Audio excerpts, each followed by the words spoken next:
Rumpelstiltskin always says that magic comes with a price. But for this price, you can get a nice piece of jewelry. Use code ONCEPOD for 10% off your first order at Unusual Magic Jewelry on Etsy. Click the link in the description.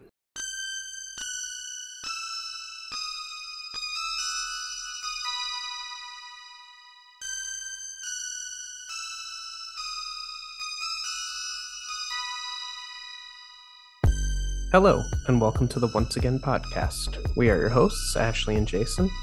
In this episode, we'll be looking at the 1949 Walt Disney Studios film, The Adventures of Ichabod and Mr. Toad.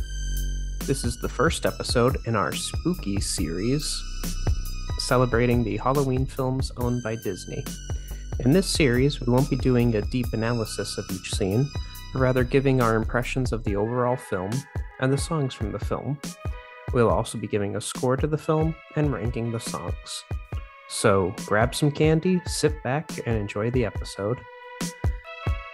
The Adventures of Ichabod and Mr. Toad is a 1949 American animated package film produced by Walt Disney Productions, released by RKO Radio Pictures, and directed by Clyde Giacchini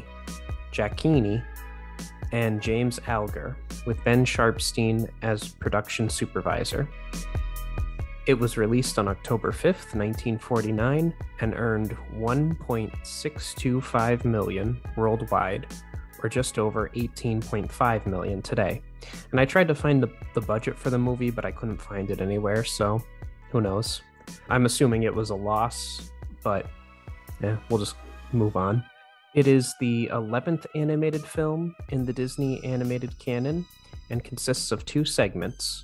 The first, based on the 1908 children's novel The Wind in the Willows by British author Kenneth Grahame, and the second, based on the 1820 short story The Legend of Sleepy Hollow by American author Washington Irving.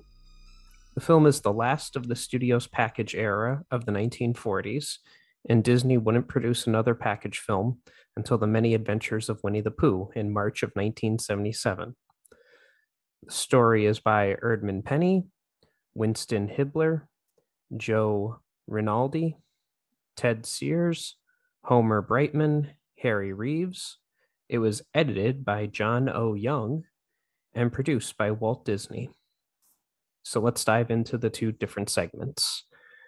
The Wind in the Willows stars Basil Rathbone as the narrator and policeman, Eric Blore as J. Thaddeus Toad, J. Pat O'Malley as Cyril Proudbottom, John McLeish as the prosecutor, Colin Campbell as Mole, Campbell Grant as August MacBadger, Claude Allister as Water Rat, and the Rhythmiers, I believe they were like the singers, chorus singers in the background.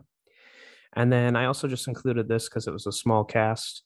Leslie Dennison as Judge and Weasel 1, Edmund Stevens as Weasel 2, and Ollie Wallace as Mr. Winky. This segment is based on the novel by Kenneth Grahame.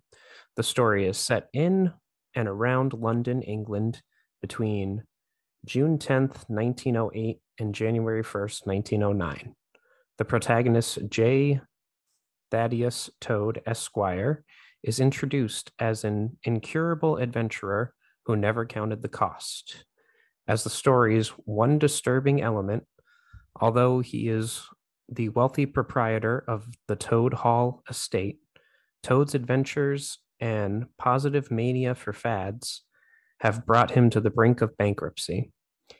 In a last effort, Toad's friend, Angus MacBadger, volunteers as Toad's bookkeeper to help Toad keep his estate, which is a source of pride for the community. So I just want to start off. I have a couple notes here. I liked the opening narration, and we were asked the question, if you were asked to choose the most fabulous character in English literature, who would it be?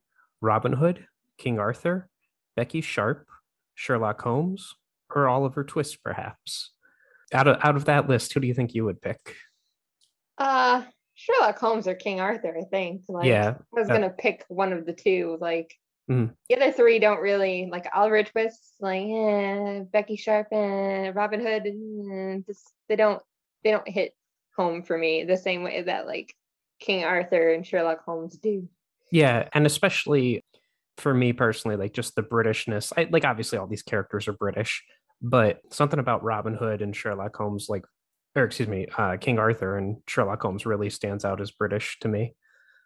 Well, Um, even you get like, yes, Robin Hood, you get the story every once in a while, you get like remakes of it, but Sherlock Holmes and King Arthur are characters that are constantly in like the public ethos and like in things constantly, whether it's even shows about them. right, Like they're exactly, always in television shows, they're always in movies. Like there's remakes happening all the time. exactly. And if you had to pick an overall, like you could pick any English literary character, who do you think is the most fabulous English character? Oh, I don't even know. To be fair, I'd probably pick Sherlock Holmes anyway in that situation, like without even like a thought. Hmm.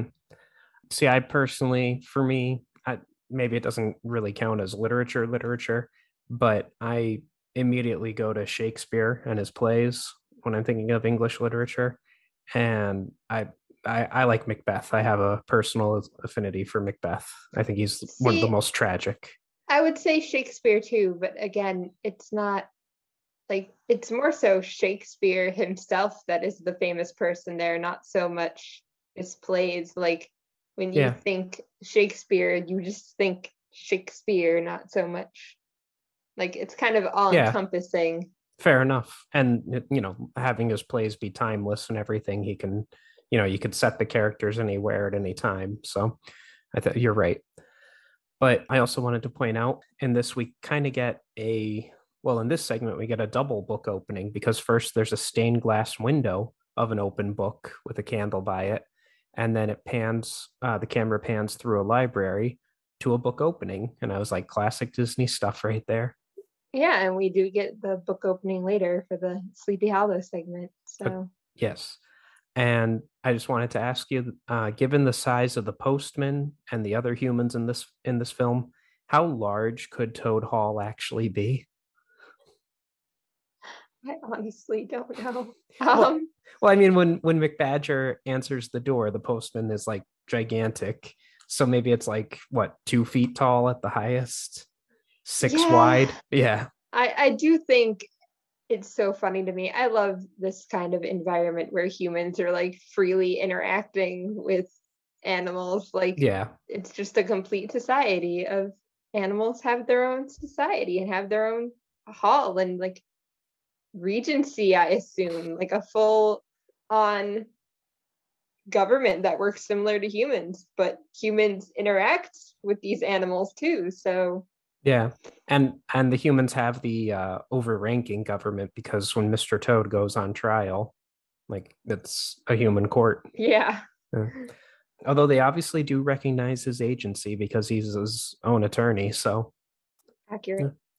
But one summer day, Angus McBadger asks Toad's friend Ratty, a water rat, and Moley, a mole, to persuade Toad to give up his latest mania of reckless driving about the countryside in a horse and gypsy cart, which could accumulate a great deal of financial liability and damaged property. Ratty and Moley confront Toad, but are unable to change his mind. Toad then sees a motor car for the first time and becomes entranced by the new machine, having been taken over by motor mania. And I have here, we get the first of two songs from the film, the Merrily song, and I have it short and peppy, but forgettable. I gave it a 5 out of 10. Yeah, it's definitely not my favorite. I would Hmm, say 4 out of 10. It's cute. I enjoy it. Like it's better than a lot of the Dumbo songs that we've already heard, fair enough. but it's not that great. Yeah. And I also have a note here that Toad's voice reminded me of Stewie Griffin in the early seasons of Family Guy. Okay. Well, I see what Stewie, you're putting down. yes, Stewie was much more British in like the first two seasons of Family Guy, 2 or 3 seasons, and it just well, it's funny too because I didn't look up the ethnicity of the actors in this film.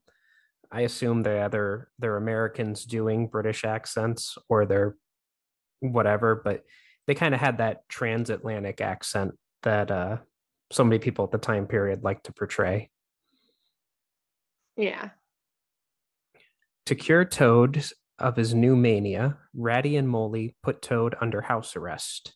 However, Toad escapes and is later arrested and charged with car theft. At his trial, Toad represents himself and calls his horse Cyril Proudbottom as his first witness. Cyril testifies that the car which Toad was accused of stealing had already been stolen by a gang of weasels. Toad had entered a tavern where the car was parked and offered to buy the car from the weasels.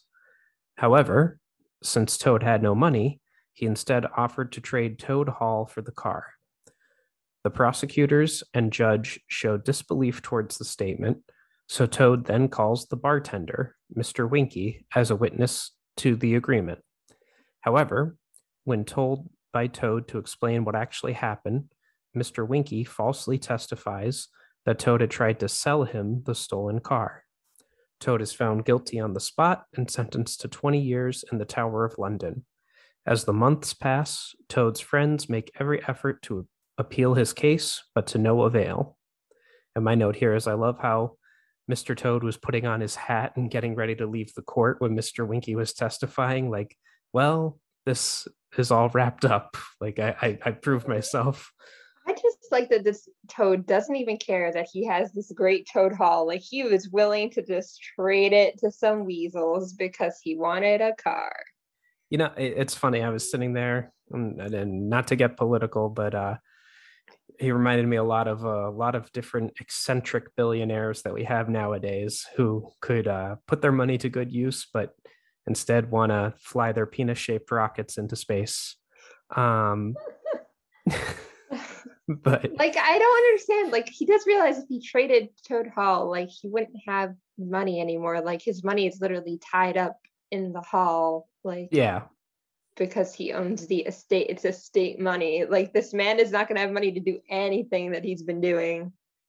you know, characters like this in film and especially animated film, they always somehow land back on their feet. They would, you know, he would have then traded the car for this and traded that for that and gotten everything back in the end, which he kind of does. Um, on Christmas Eve, Cyril visits Toad in disguise as his grandmother and helps him escape by giving him a disguise of his own. Toad quickly runs to a railway station and hijacks a 240 steam locomotive and drives out of the station heading toward the riverbank without getting caught by the police on another train. Meanwhile, Angus McBadger discovers that Mr. Winky is the leader of the Weasel Gang and that they have indeed taken over Toad Hall. Mr. Winky himself is in possession of the deed. Knowing that the deed bearing Toad and Mr. Winky's signatures would prove Toad's innocence, the four friends sneak into Toad Hall and take the document after a grueling chase around the estate. And I wrote Moley crashing into the mirror in the chase scene. He's so cute, and he's my favorite character in this scene. Molly is adorable. Yeah, for most of the movie, he's silent, but he does have a few lines. But he's just a cute character. I love them breaking into the mansion too. Like we got to go through this secret underground passage. Yeah, that only they would know about. Yeah. Yeah.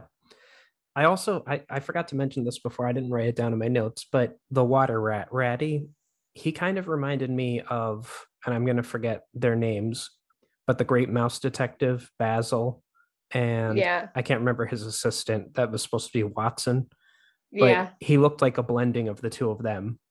Like he had features from the two I of do them. see that. Yeah.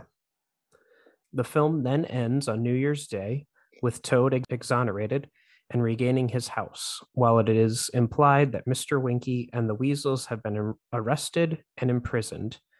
As McBadger, Ratty, and Moley celebrate the new year with a toast to Toad, who they believe has completely reformed, Toad and Cyril recklessly fly on a 1903 Wright Flyer, Toad has not truly reformed and developed a mania for airplanes.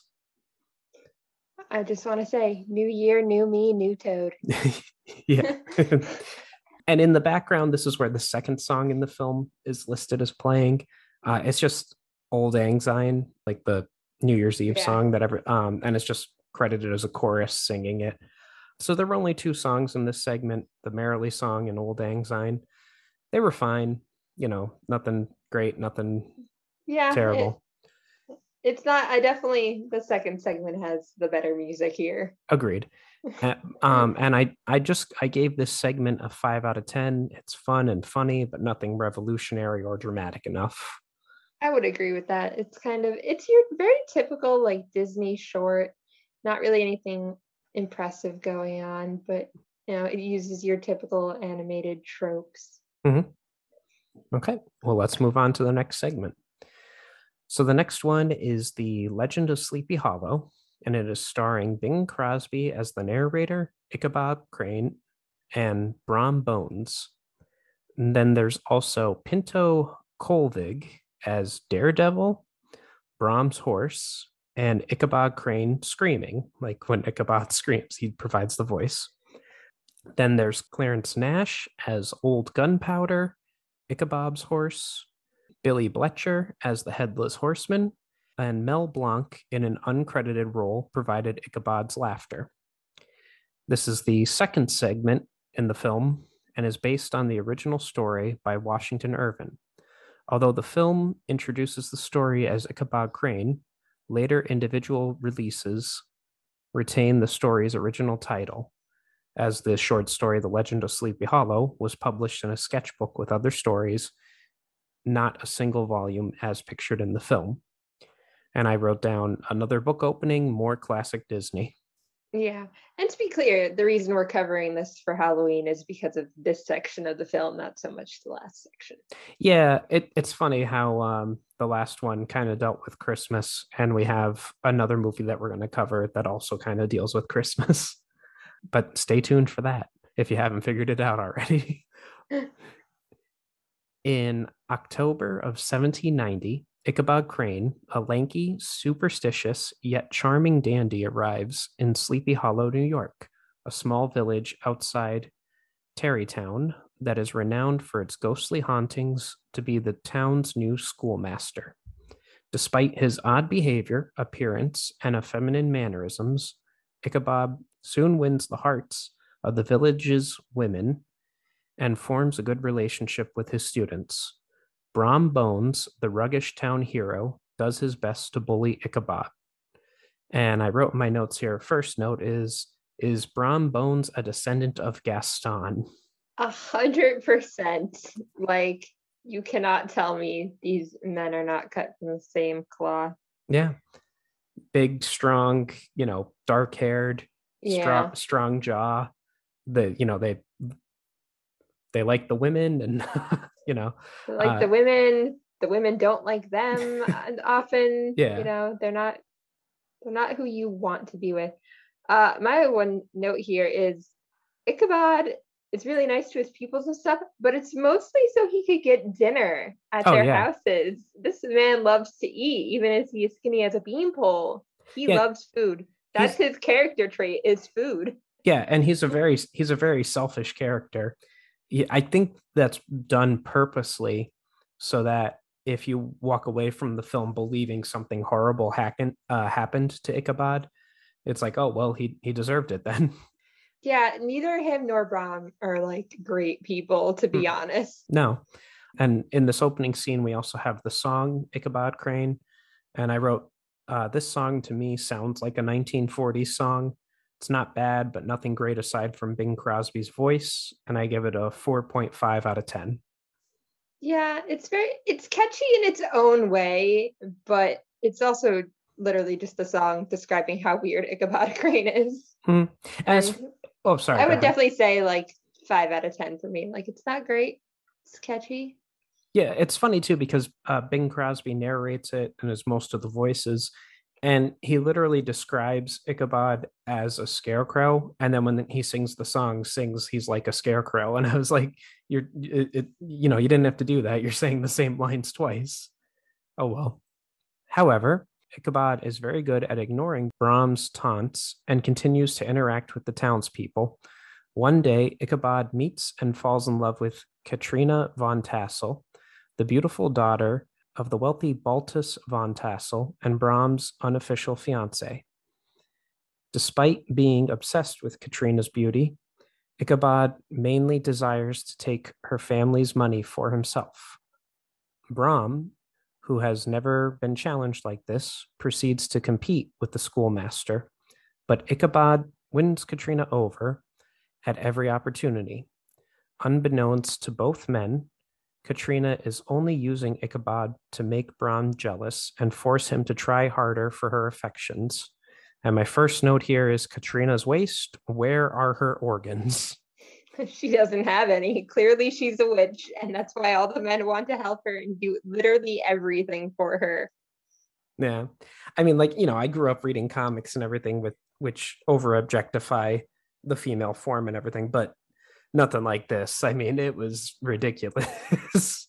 I know her character is probably wearing a corset, but even at that, truly ridiculous. And here we have the song Katrina, which I wrote, it's better than Ichabod and could have been something on the radio for that time period, but very short. So I gave it a 6.5 out of 10. I see what you mean about it being on the radio, possibly. Like, this could easily not be a song from an animated film. Yeah, it's not as specific as Ichabod. Though I'm not particularly a fan of the lyrics myself. Okay. Yeah. Fair enough. But And I also wrote a note here that Ichabod runs like Sonic the Hedgehog, because when he chases after Katrina, his leg, or even what I want to say, the Road Runner or Wile E. Coyote, his legs do that circle thing.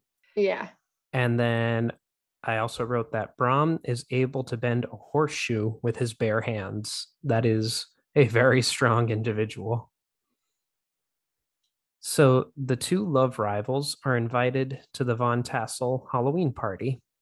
Brahm attempts to get Ichabod to dance with a plump woman instead of Katrina, and later attempts to have him fall through a cellar door, but both attempts backfire. While both men dine, Brahm catches Ichabod accidentally, knocking the salt shaker over and nervously tossing salt over his shoulder. Discovering Ichabod's weakness is superstition, he decides to sing the tale of the legendary Headless Horseman.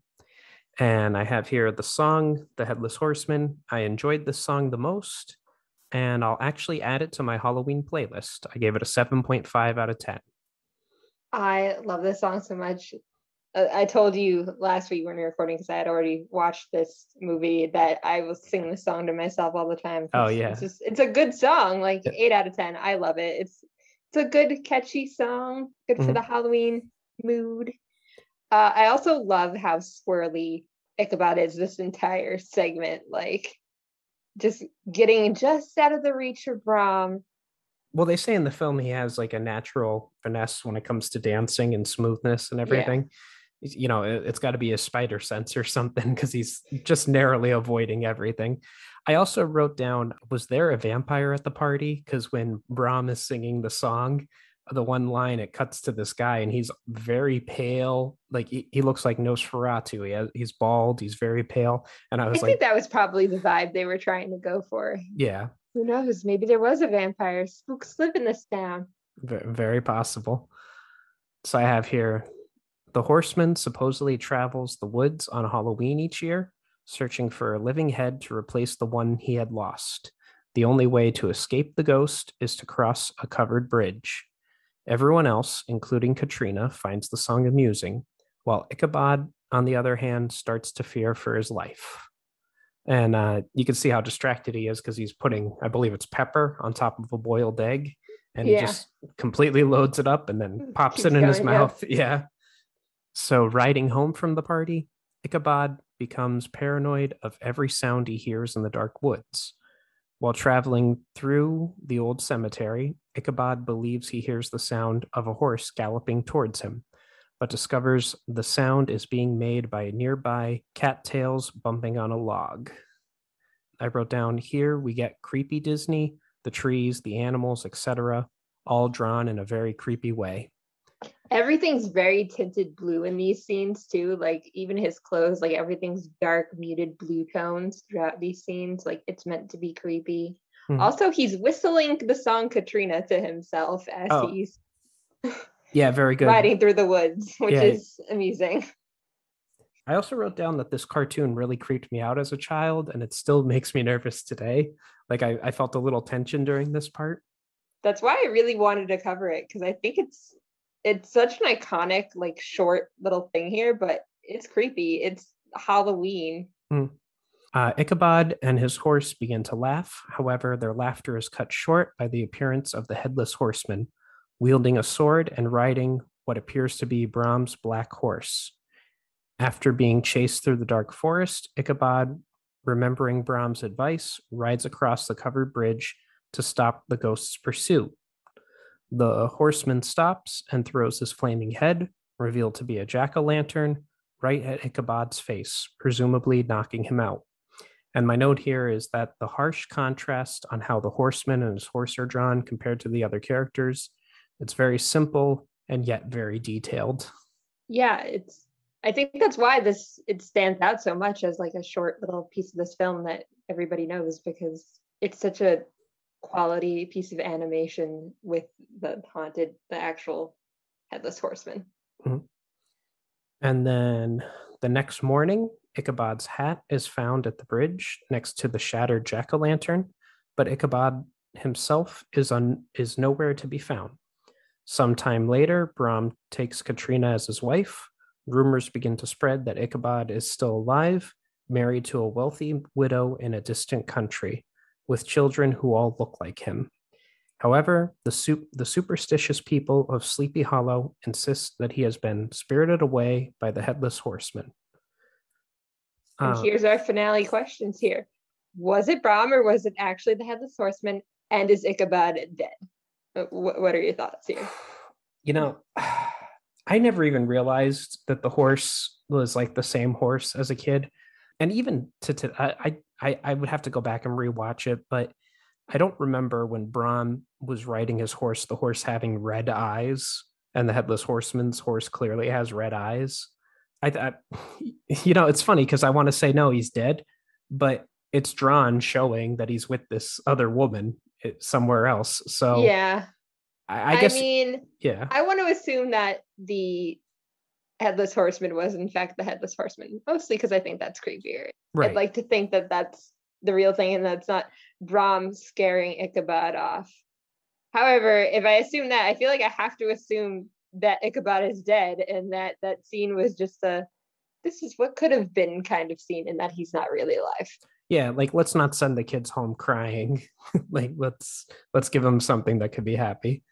But yeah, I don't know. I think he's dead. I think it really was the headless horseman, and this very short animated film does what it's supposed to do. It creeps you out. I wrote that it has humor, good music, and creepy. Everything it should be. 8 out of 10. Oh, I can agree with that 100%.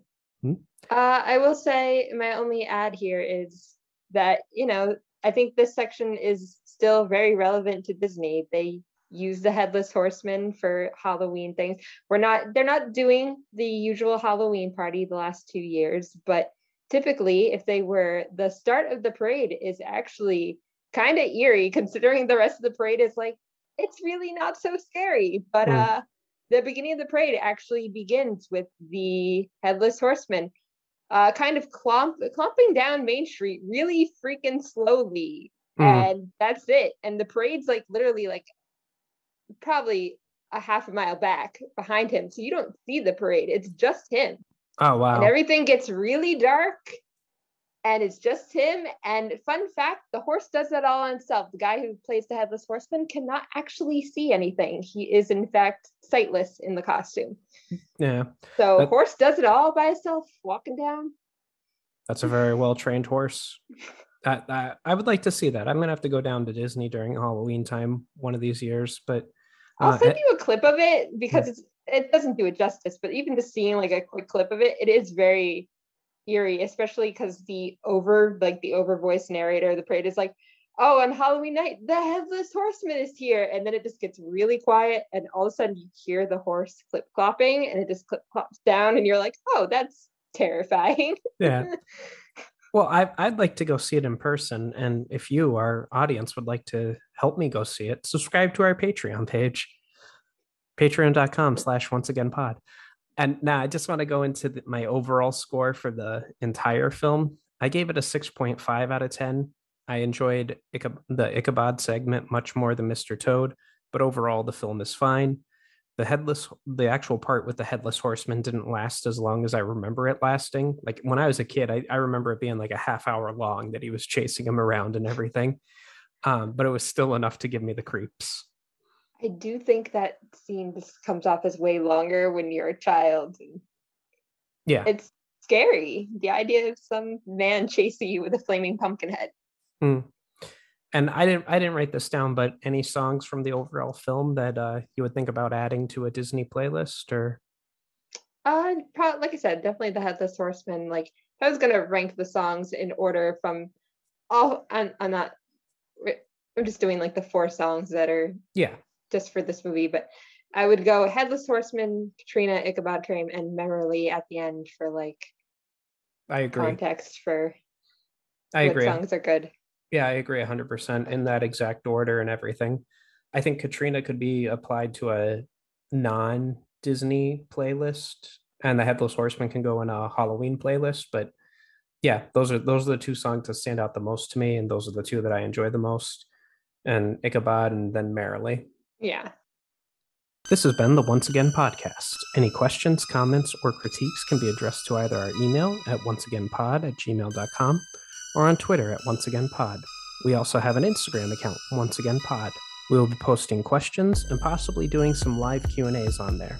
If you'd like to contribute to the podcast, we have several tiers available on patreon.com/onceagainpod. As always, a like, follow, or share would be greatly appreciated. Thank you and have a wonderful day.